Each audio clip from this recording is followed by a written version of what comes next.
Psalm 80 is a communal prayer for restoration, attributed to Asaph, appealing to God as the shepherd of Israel to save his people from their distress. The psalm begins with a plea for God to listen and act, addressing him as the shepherd who leads Joseph like a flock and dwells between the cherubim. The psalmist calls on God to shine forth before Ephraim, Benjamin, and Manasseh, asking him to stir up his strength and come to their salvation. This invocation emphasizes God's past role as a guiding and protective shepherd. The psalmist then expresses the dire situation of the people, lamenting that God has allowed them to be a target of derision. He describes how God's anger has led to their suffering, with their bread and tears being their constant companions.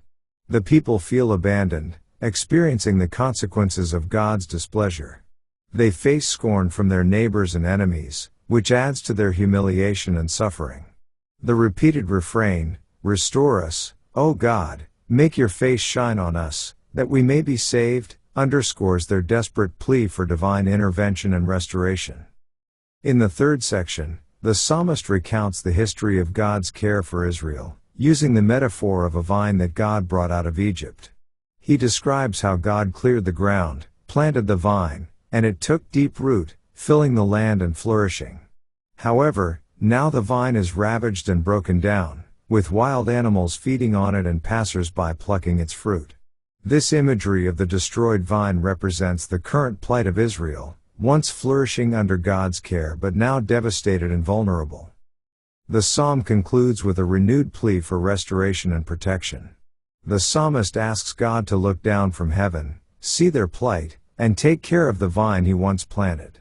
He prays for God's hand to be on the man at his right hand, the Son of Man he raised up, possibly referring to the king or the people of Israel collectively. The psalmist promises that if God restores them, they will not turn away from him and will call on his name.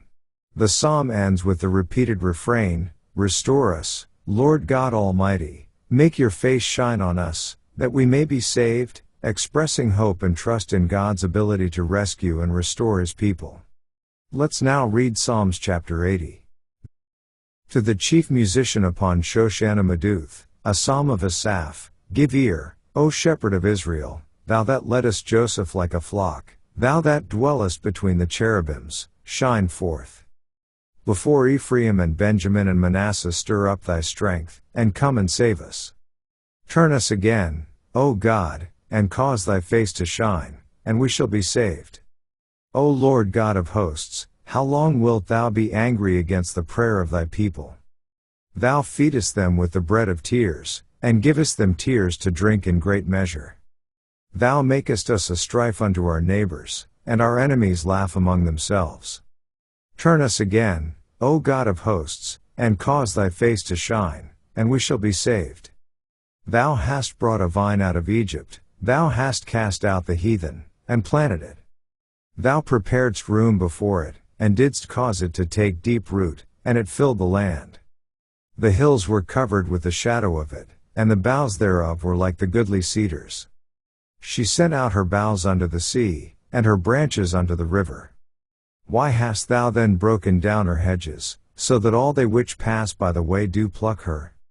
The boar out of the wood doth waste it, and the wild beast of the field doth devour it.